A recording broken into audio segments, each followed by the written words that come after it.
Hello and welcome back to another episode of the Petey Performance Podcast. So today's episode is the Q&A that I put up for you guys. So loads of questions. I get more questions in the anonymous box than I do in the regular box. I don't know why that is. Maybe that's everybody. But I think these Q&A sessions have been really helpful for my fans. They're probably not the best thing for attracting people that don't follow me or listen to the podcast already. Maybe they are, but generally I think these give you guys exactly what you want, which is what you want me to talk about, questions you want answered. So I think I'm going to practice this year in 2025 doing way more of these Q&A episodes, because even if I'm repeating myself, somebody's going to hear me that needs to hear me for the first time. So a lot of stuff I've probably gone through already. If it's a quick answer, I'll give a quick answer. If I've given an answer somewhere else in a different podcast, I'll let you guys know that as well, a more detailed answer. But hopefully it'll be useful for you guys. So the first question that came in was, how do you manage pain, swelling in your patella graft site when doing ACL sessions?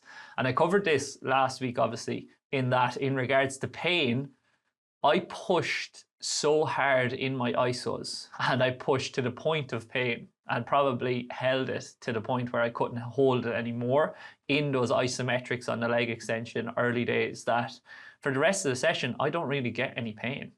The only semblance of pain that I have gotten was doing one of my more plyo focused sessions a couple of weeks ago where I could feel my knee a little bit. And when I could feel my knee a little bit, what I did was I went over and held a couple of isos, as well as focused on deloading that specific site. But also, if I needed to cut volume in the plyos and I was going to get less out of doing those plyos, then I wasn't afraid to do that.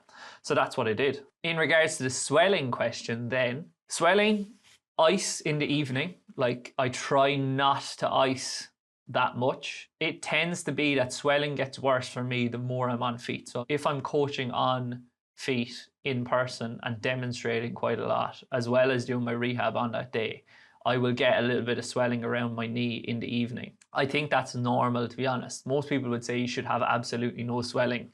Like, we are pushing things quite hard. Maybe I was pushing a little bit fast earlier in the protocol, maybe from weeks 11 to 13 of my ACL rehab. I probably needed to back off, but there's nothing that a deload can't fix. And since I've deloaded since last week, my knee looks like a knee again, which is fine. So we're probably in that sweet spot again. So how do you treat pain and swelling? Back off in terms of volume, push intensity of the isos, ice in the evening, and then practice a regular sleep schedule and sleep hygiene. Make sure your sleep is as quality as it can be. Your nutrition is good as well. So trying to keep inflammation down by eating highly nutrient dense foods. And I've found that that's worked well for me. Might not work for everybody, but it works well for me. And then there's no real other special piece of advice that I can give you other than try to stay off your feet and have your leg up in the evening. And like, that's worked for me. Nothing crazy, but that would be my advice to you. All pretty basic, no secrets there. How to build back quad strength back to 90% symmetry during ACL rehab. So I did my testing last week when I probably wasn't in the best place for my testing, my earliest testing using the output device.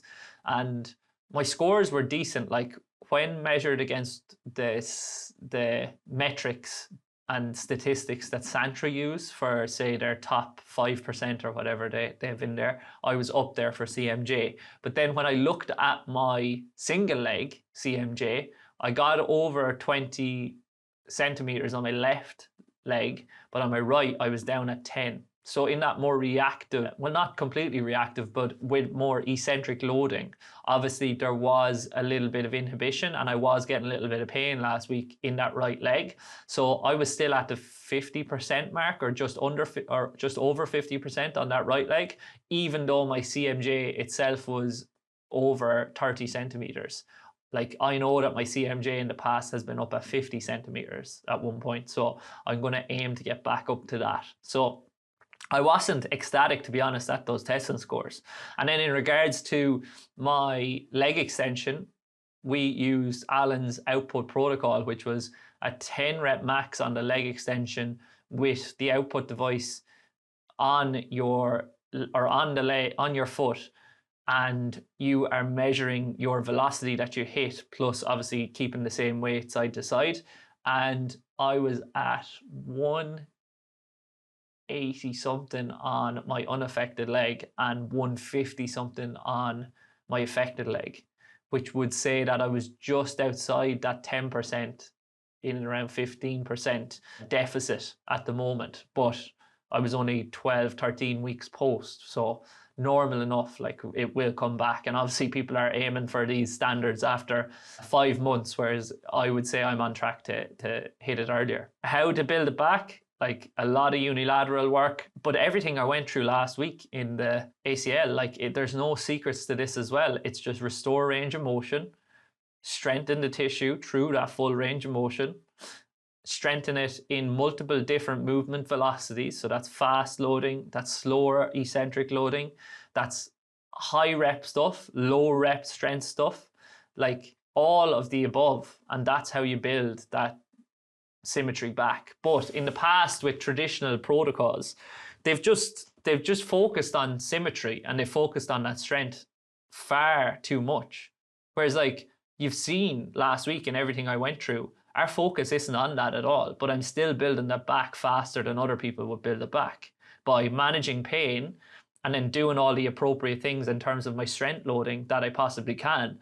But our focus isn't on just building strength. It's on building reactive qualities, on restoring that flexion extension, getting into change of direction positions, getting into acceleration positions, getting into max velocity positions so that I can return to the pitch faster.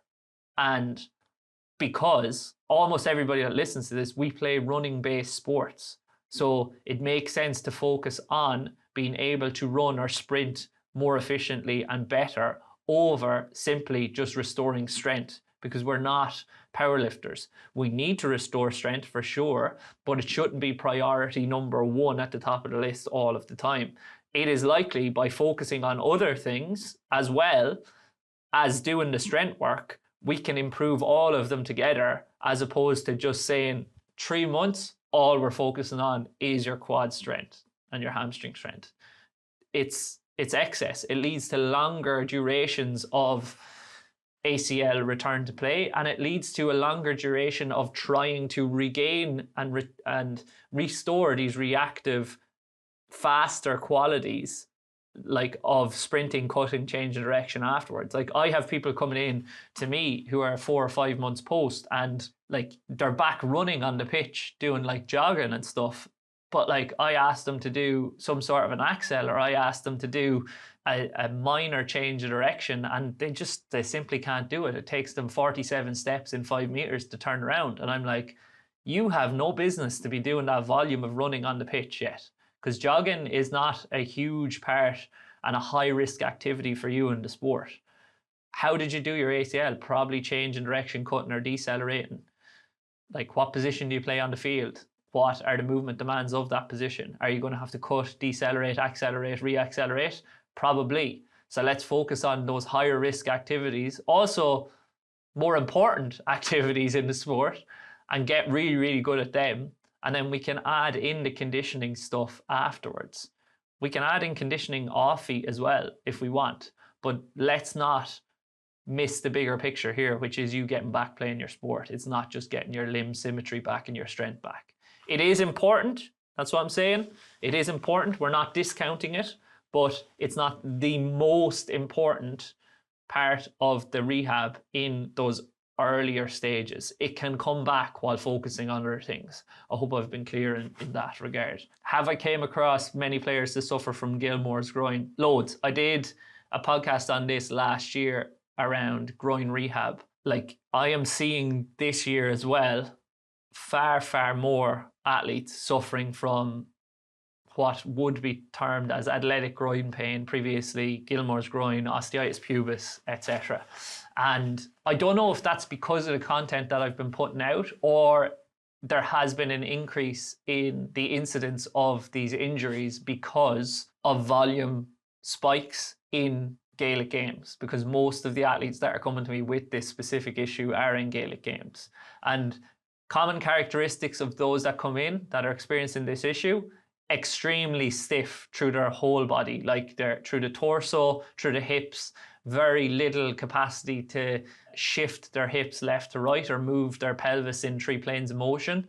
As well as that, those muscles around the pelvis typically are quite weak. They sometimes are so stiff and restricted around the torso and the hips that they struggle to get into both internal and external rotation. Often they are aggressively externally rotated anyway, and that is the way that they run. But we do a lot of exercises to try to free up movements of the spine, of the hips, get them into more efficient positions like a hip lock, get them hip hiking. But like, they just like are so restricted even in their breathing, like they can't even exhale sometimes fully. So we're trying to get them to exhale so that their rib cage starts to drop, starts to depress, and so we can get some movement at the rib cage and free up movement at the other areas of the body. And like, we're doing all those things plus the strength work. But I think, like, I went through osteitis pubis myself in the past, and I've been harping on about this on the podcast many times, or spoken about it. Like, I was just given groin strengthening stuff, and that made me feel way worse. Like, I dropped out of sport as a result after like a year or 2 years trying to get back, because they were missing a huge part of the process. Like, okay, your groin is getting stronger. I still moved like fucking crap. Like if you get that groin stronger and you go back to sport and you still move like shit, the likelihood is you're going to suffer from this injury in the future again. So it's not simply about strengthening the tissue. You can isolate the tissue and strengthen the tissue in isolation, but then you need to integrate it into more efficient movement patterns and more effective movement patterns. And most people that come into me are characterized by this stiff, ground-based acceleration and ground-based max velocity running, big touchdown distance in front of their center of mass when they're running, so over-rotators in terms of their acceleration, and low stiffness and reactivity as well at the foot and the ankle. So as a result of that, they're having to over push at their hip. They're finding poor positions. They're not getting into full extension in a hip lock position. And as a result of that, they can build pain in instances in the groin is where it presents. It can present in other places as well. It can present at the proximal hamstring too. And I know James Wild has done like his quadrant system for identifying where specific movers tend to suffer most injuries. And if you're ground-based, either frequency or stride-based, there is a high likelihood that your injuries are going to present more so around the hip area. And he has looked more into that, so look into his stuff as well. I know this probably came from an athlete as opposed to a coach, but if you're a coach interested, then have a look at that stuff. But yes, and the other thing that will probably, it won't get me in trouble, but people mightn't agree with me on it, is I think we're seeing more of these injuries now because of S&C, which might sound crazy coming from a strength and conditioning coach. But I think that a lot of players in the GA and coaches in the GA are realizing in the last decade the value in S&C, but we've pushed the boat out so far in terms of strength training, traditional barbell strength training, and volume of running based and conditioning based work in like slow plodding and jogging. So a lot of teams around the country are just doing high volume of low intensity or moderate intensity conditioning where they're not moving efficiently at all. They're not focused on how they're moving, and in the gym they're loading up and getting really strong on their compound lifts, and that is fine. Like, we shouldn't demonize getting strong in those lifts, but they're losing the availability to get into other positions and other movement patterns. I was going to say more natural, but like, I wouldn't say more natural. Whereas all of the heavier compound lifts in the gym, it's all about compression, it's all about bracing. And if you want to do a really good squat, there's a reason that like powerlifters dump their pelvis into a big anterior tilt, get into hyperextension of the spine with the chest out, and then just compress their body to get more force into the floor to push hard and get up out of that position. And that position might be strong for a back squat, or it might be strong for like getting a heavy RDL, but it's not a fucking efficient position for sprinting. It's not efficient position for running. And the thing about training is, and the body is, you adapt to the positions you put yourself in most often. So I think a lot of players are doing things on far ends of the spectrum in terms of really heavy loading and strength training, getting stronger compound lifts, which they need to do when they're younger. I'm not going to demonize that. High volume of running on the pitch, and they're missing a big grey area or a big gap in the middle. And I think that is not the reason that we're seeing more osteitis pubis, athletic groin pain, but it's definitely a factor. And definitely most of them that come in to see me, they haven't explored other methods of training. They haven't explored sprint-based training or athletic style training, where we're training multiple different positions, movement capacities, different velocities of loading, and then on the pitch we're using a speed biased approach where we're focused on moving more effectively but also more efficiently as well. And I think that tends to pay dividends in terms of reducing their injury risk, their incidence of pain, and then in time getting them back to sport, returning to play and not in pain. At least that worked for me, and maybe that's my bias because it did work for me. What is the things we should be looking at from athletes when we have all our big rocks nailed? I think a lot of you need to go back and do an English course, because some of the way these questions are worded, I know you have to fit it in the box though, so I'm probably being unfair. What are the things we're looking from athletes? So your big rocks, okay, so your nutrition, your sleep, recovery, your training that we spoke about. Once those are nailed, I think something that's missed by a lot of athletes, right? And this might sound weird as well, is skill development. I think there is only a handful of players in every team up and down the country that actually dedicate some specific time on a weekly basis to individual skill development. And my principle or my approach to skill development, right, is you can't expect to get better than every single player on the team that you're playing in at doing specific skills if you don't work on them specifically. Because the amount of volume of skill development that you get in your team session, that is the minimum requirement in order to progress. But how are you going to progress faster than everybody there if you don't do some more specific work than them, but also a little bit more volume of work than them? So those athletes and players that tend to be better at skill execution, or maybe they're kicking of points right and left foot, or in rugby kicking of goals from around the pitch, or their passes, are those that dedicate actual specific time to developing those skills. If you're playing Gaelic football, you should be able to hand pass off both hands, kick well off both feet, solo off both feet, etc. And from my work with coaches that have coached at a high standard of male and ladies Gaelic football in the past, male and female Gaelic football in the past, they focus on skill development so much, and they would say if you can't do those skills, then you won't have business playing at an inter-county level. And potentially, if you can do all those skills at a club level, it's going to be beneficial too. So it's working on all of those things. But the other thing I'm going to say is it's about focusing on your superpower as well. So every athlete has a superpower. They have some reason that you will get picked in the team. There's also the negative and the reason you won't get picked on the team. Those are the two things you need to work on. So if your superpower is your ability to beat players one-on-one, you should probably do a little bit of work on that to retain that, push that ceiling and get even better at that. Because if you can beat anybody in a phone box, you're going to be on the pitch 9 times out of 10, week in, week out.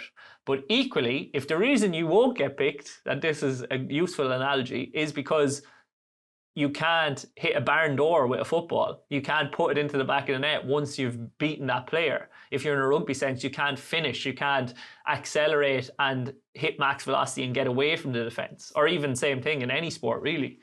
Then you should probably work on that as well, because that's the reason you're not going to get picked. If you work on that and develop that as well as your superpower, you're going to have a far greater chance of getting picked and getting on the pitch and being an asset to your team to help your team to win. Exercises and drills to get better at accelerating. So these vague questions are hard to answer at times, but if I could give you just one exercise to get better at accelerating, it would probably be to just pull some sleds.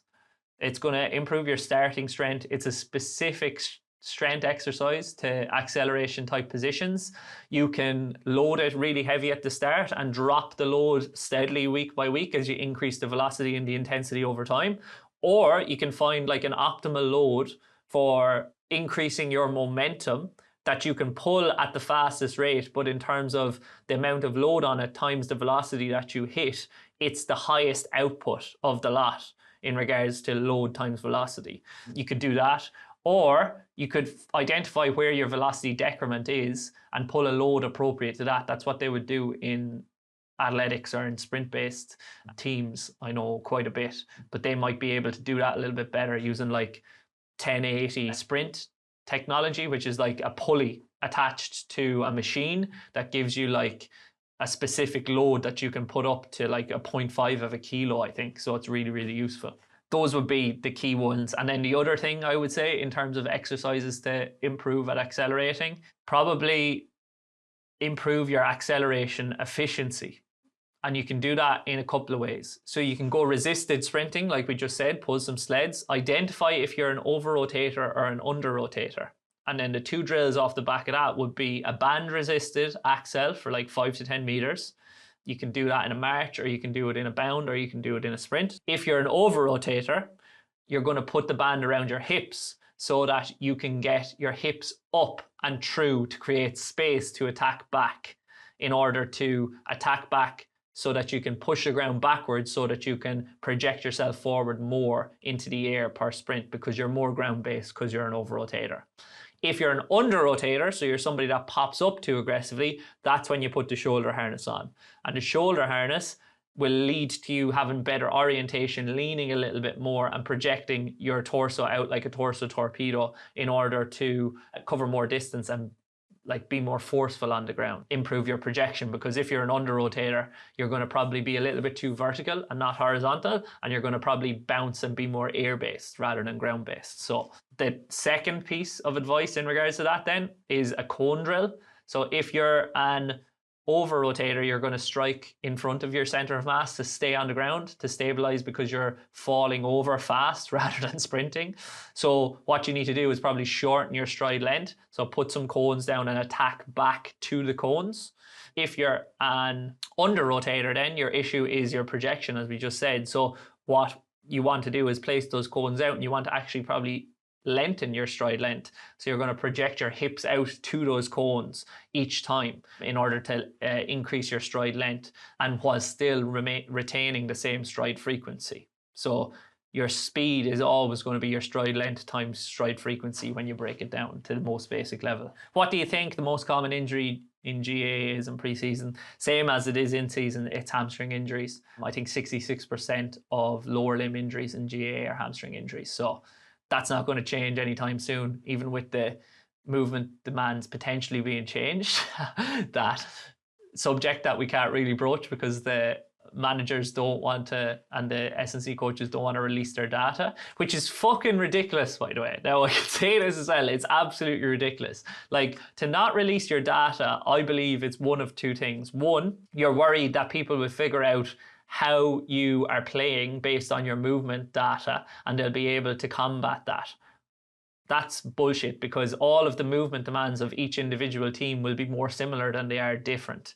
They're not going to release players' individual data either, so it's not going to be an advantage. And even if it was an advantage, I don't think many of the managers actually understand the movement demands well enough, as well as many of the S&C coaches maybe not understanding the tactical side to the sport well enough to integrate that into a training program that's built over the weeks in order to exploit other teams' weaknesses. And you can't even really see them from the movement data anyway, to be honest.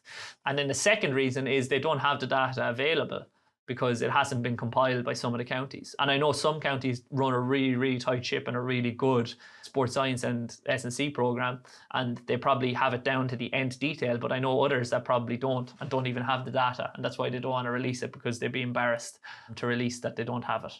That's going to get me in trouble for sure, saying that. But I think it's true. Still hamstring injuries, I would say.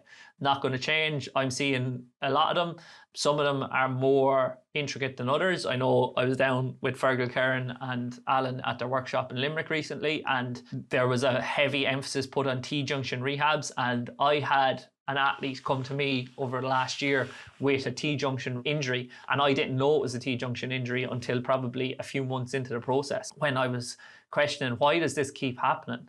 Now, this is a commonality as well amongst hamstring injuries, because the lads we're talking about, is the hamstring the victim or the culprit? And I think in elite sport, in pro sport, you can probably have it down to that.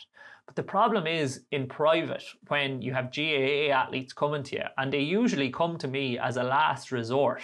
It's not like a first port of call. I pulled my hamstring, so I'm going to go and see Pete. It's, I've pulled my hamstring multiple times in a row.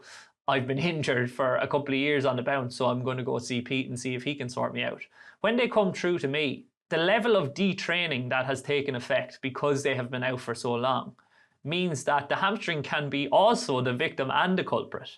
So they need to work on a lot of different things. Like, I've seen athletes that come through and they have an inability to produce force through the floor and through their hamstring, but also their ability to shift and move their pelvis in different planes of motion is poor, but also their ankle stiffness and reactivity is poor, and their ability to sprint linearly at max velocity and find good positions, is poor because of all of these things interacting. So it can't really be nailed down that, oh, this is the number one thing we need to do to get you back, because they need to work on all of these things in order to come back. And I think that is because a lot of GAA athletes are amateur athletes. They're not training regularly. If they get injured, they say, oh, I'm just going to take a few weeks off and do nothing.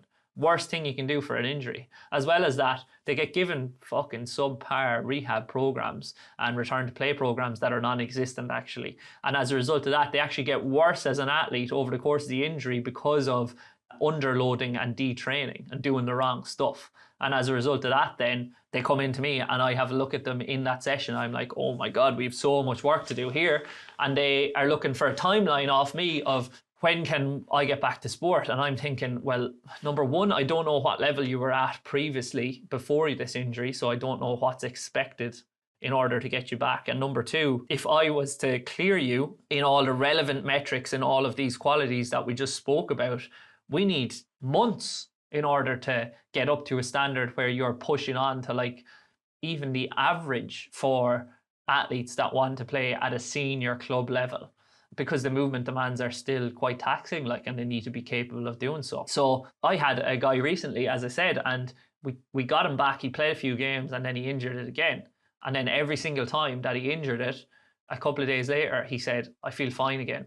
Now, he did go for scans and whatnot, but the issue with the scan and the report is I can't actually read scans, because obviously I've come through private and I've worked with GAA teams and rugby teams in the past. So if we needed a scan read, it was typically by the physio. But the reports are so varied in their quality and what is in them as well, that this was never really picked up as a T-junction rehab. It was always like, oh, there's just a little bit of residual swelling, but it's nothing. A couple of the scans showed up nothing at all.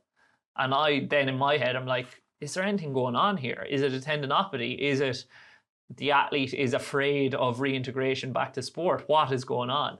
But then the more and more we focused on improving his movement quality and efficiency, which we did, as well as improving his tolerance to loading, eccentric loading of the hamstring, isometric, and his capacity and range of motion, it kept happening. And it happened a couple of times. And then eventually what I said is, look, I think this is a T-junction rehab.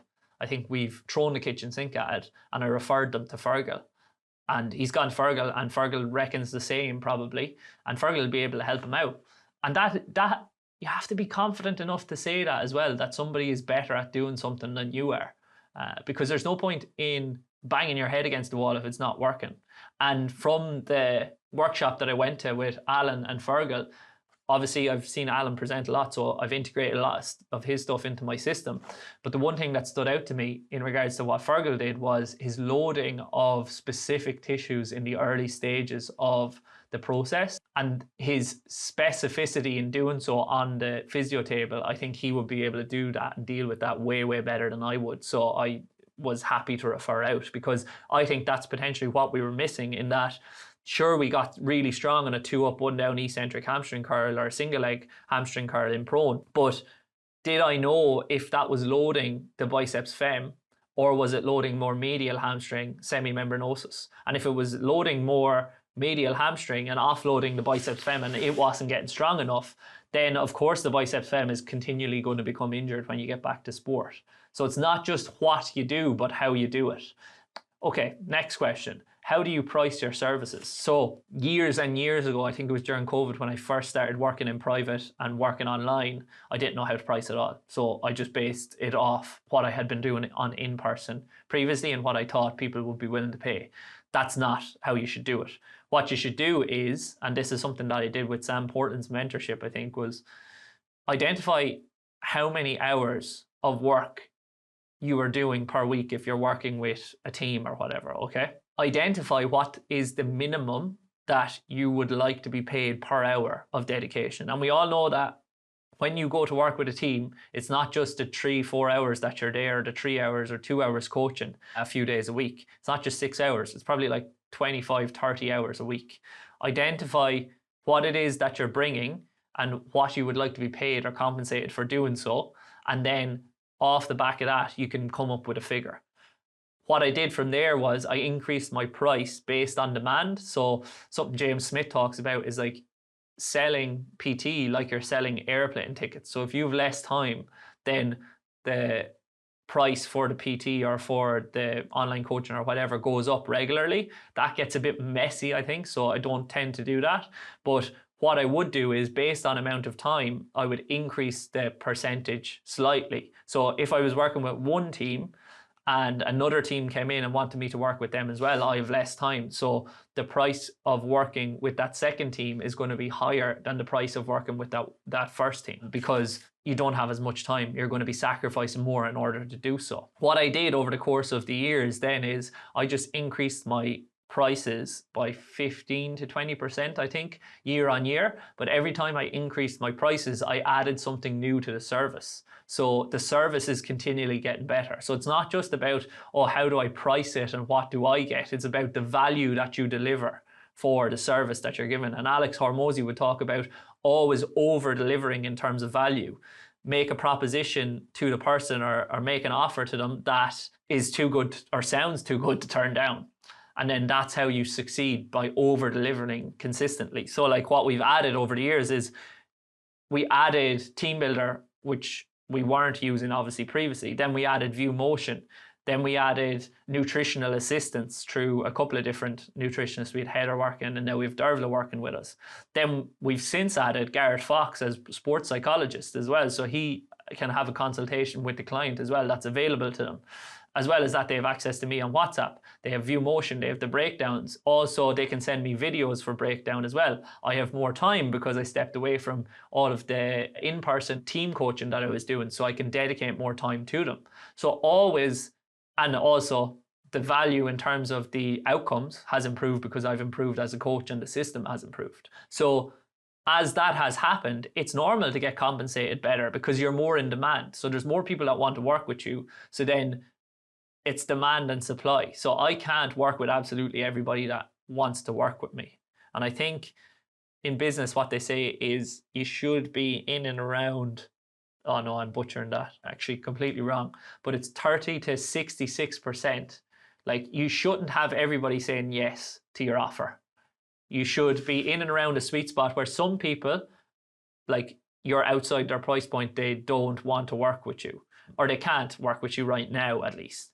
But some people, they're like, the value sounds great, I'm going to take a jump and I'm going to work with them.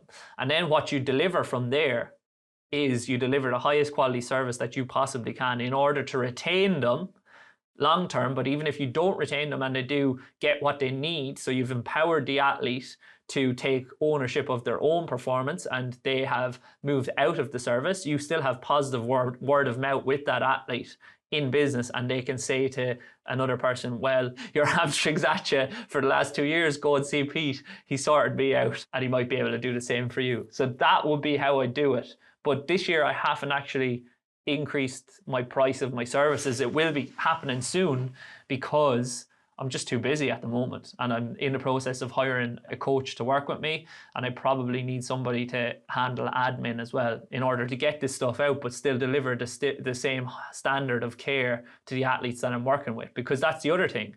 If you take on too many clients and you have too much work, the standard and the value that you deliver is reduced.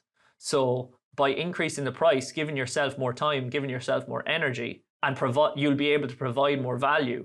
And then as a result of that, the value meets the price. And that's how it tends to work, I guess. And that's how I've worked it anyway. And as the business has grown year on year, I suppose that's more right, or it's working, let's say. But I've had a couple of instances where friends of mine like Owen or David Gray, like a couple of years ago or whatever, has just said, look, you are just underpricing yourself. You're a better coach than what you're pricing, so you need to up your prices. And that's probably a confidence thing. And you have to be comfortable with the price that you're offering as well, is the other thing. So if you have any semblance of doubt as to whether you're worth that price and you're affording that value, people aren't going to sign up, because they're going to hear it in your voice. They're going to pick it up in the way that you're speaking. So it's not about having the highest price possible, it's about providing the most value for a price that is appropriate for the product or service that you're delivering and that you're comfortable with. And right now I'm comfortable with what I'm delivering and the value that I'm delivering, and thus the cost and the price of it. And the business is succeeding, so that tends to tell me I'm doing okay. How much swelling were you and your physio happy with to progress to heavier strength and running post ACLR? Pretty much like using the Game Ready and then getting back to the dribbling, I had little to no swelling, and typically I won't as well when I'm going into those sessions. I found if I do have a little bit of swelling going into the session, then I'll have to pull back, because I'll be getting a little bit more achiness, a little bit more pain in that hamstring tendon site, kind of lateral and knee. So I tend to go into the session with little to no swelling. And in those first 4 or 5 weeks that I had the Game Ready, I just focused on getting that swelling down to pretty much nothing, and I did a good job of that, I think.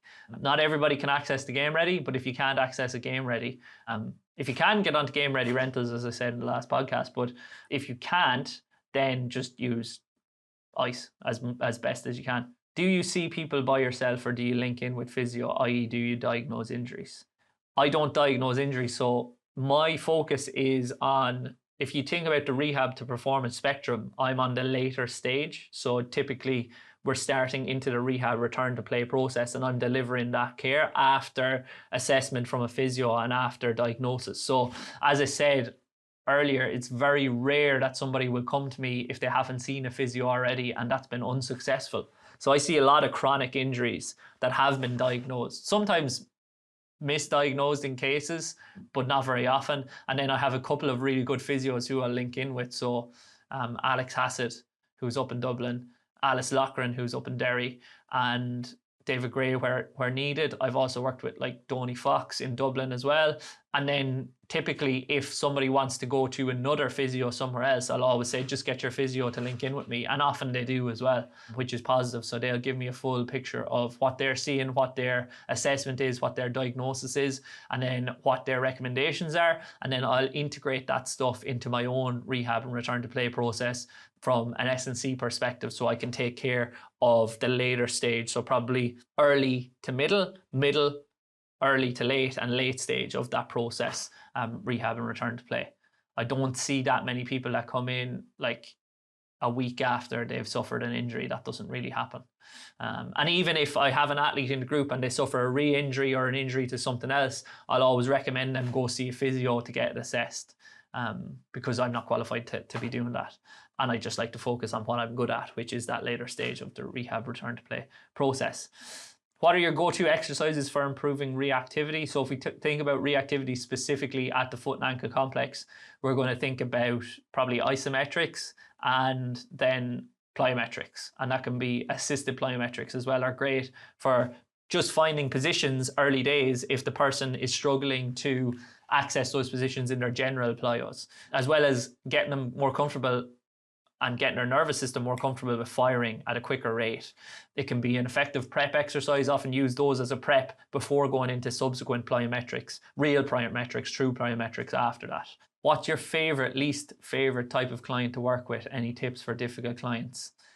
My favorite type of client to work with is somebody that's inquisitive, asks questions, and really actually wants to understand why it is that we're doing certain things and how to get better as an athlete, but also an athlete that's inquisitive and grateful. Like, thank yous go a long, long way. There are a lot of clients.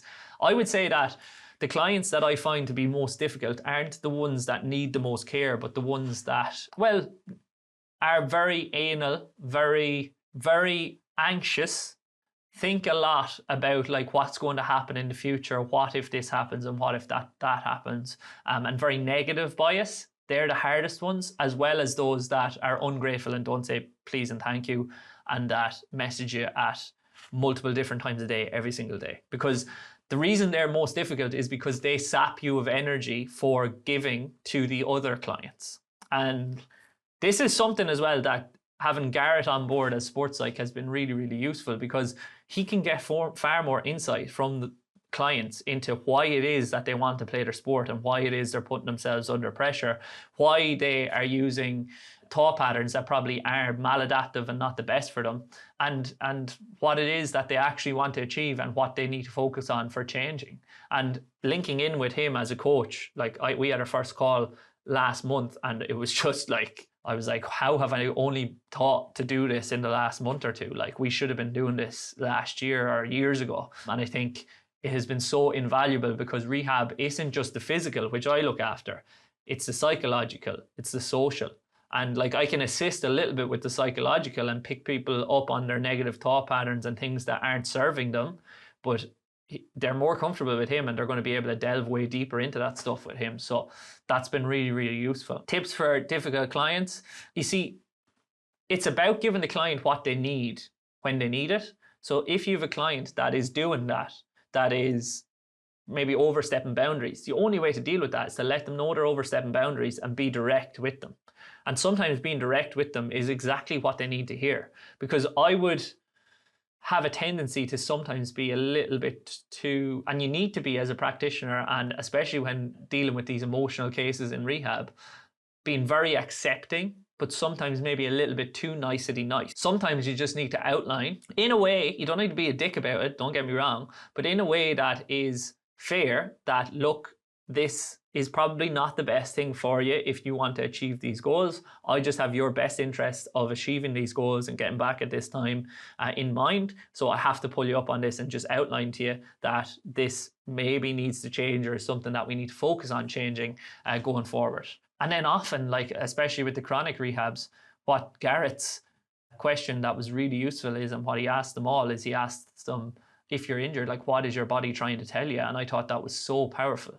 Like, what is your body trying to tell you? I know it's something that Johnny Wilkinson spoke about previously quite a bit. And I think often we don't assess what our body's trying to tell us if we're getting these repeatable or repetitive injuries all of the time. And it's something I didn't assess at all, that sometimes your body is telling you, fucking cool the jets, man. Reduce your stress, focus on enjoying your sport, and stop putting yourself under so much undue pressure. And then in other cases, it might be telling you, you are not at a physical level capable of playing this sport right now. So you need to get there. So you need to focus on your health. And in other cases, maybe it's trying to tell you, you need to step away from sport altogether.